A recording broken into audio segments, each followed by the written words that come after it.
deficit is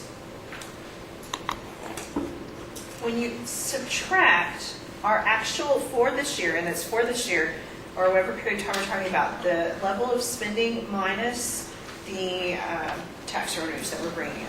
So you subtract that amount, that difference is going to be our deficit.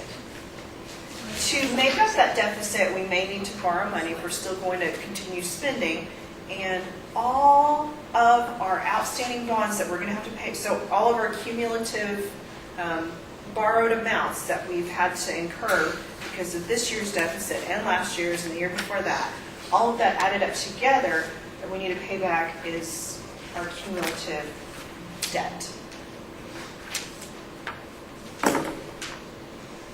And it's not just people in our country that buy bonds from our government, it's people in other countries too.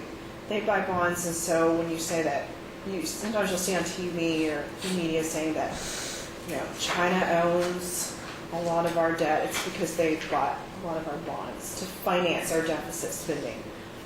But other countries too.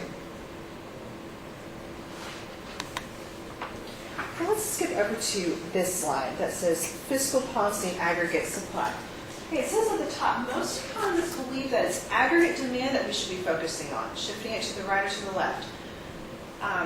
There's another school of thought, supply-side economists, who say that we should be focusing on aggregate supply and thinking about not giving just tax breaks to consumers and tax breaks to consumers, but maybe it's the companies that we need to be thinking about.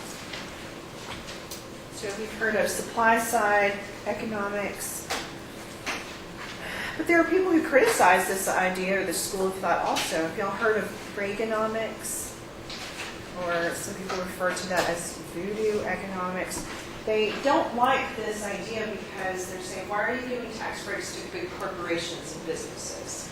You're hoping that the benefits are going to trickle down to the consumer, but how do you know they're just not going to take advantage of that for themselves?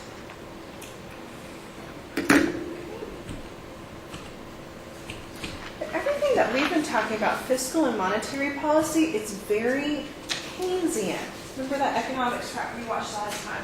It's very Keynesian in terms of there's the premise that the government should do something if it gets bad enough, that there should be government action. And so if you're a Keynesian, you should think if our economy's not doing as well as we hope, GDP is too low, sluggish economic growth, maybe into a recession, high unemployment, we should expand it. If our economy is growing too fast, we've got inflation, we should slow it down. And we've got different tools to do that, whether we're talking about monetary policy or fiscal policy. Okay. We'll go through some handouts like this chart next time, so don't worry about this slide. Some examples of past presidents. George W. Bush, you'll remember, he had not only with the tax rebate that you got in the mail, but he also decreased federal income tax rates. Let me show you all this example.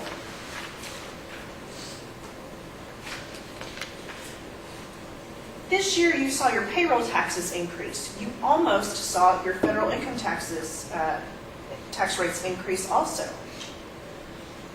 Now, when Clinton was president, and we're on a marginal tax rate system. If you do your taxes in TurboTax, it does it for you. But if you were to do it by hand, if you made $30,000, the first $8,375 is taxed at 10%, and the rest of it's taxed at 15%. Now, when Clinton was president, this was 28, this was 31, this was 36, and this was 39.6. So it's different marginal tax rates, and it almost reverted back to Clinton era tax rates as of this year. But Congress decided to keep that and just raise the payroll tax.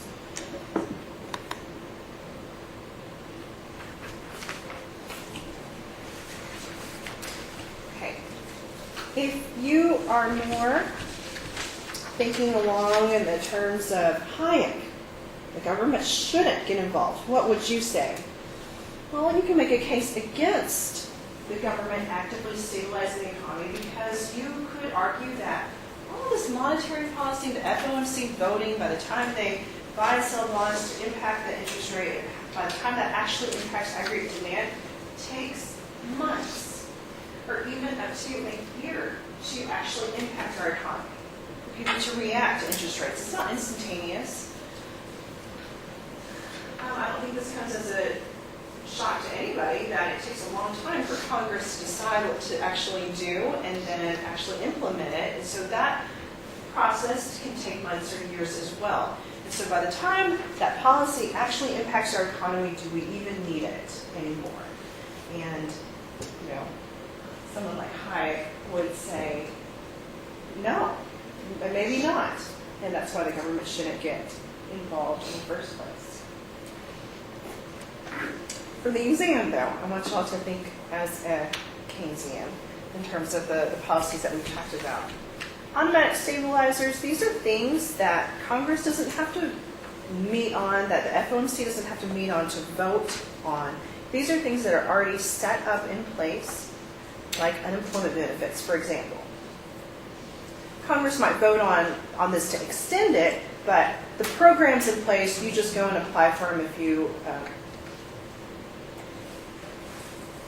qualify. But for the tax rebate checks, obviously, George Bush had to have that pass through Congress, and then they could do that. So these are things that are programs that are set up without policymakers having to take a deliberate action. Okay, so the debate between Hayek and Keynes, government intervention or no government intervention, who is right? And your author says it's not a matter of who's right. It's a matter of when we're looking at the short run or long run. They're both right, but depending on what perspective you're looking at. And so your author just points out we've got to take into account, you know, all these things. What we need to do now, and then what are the long run effects of our policies. And that's the end of chapter 21.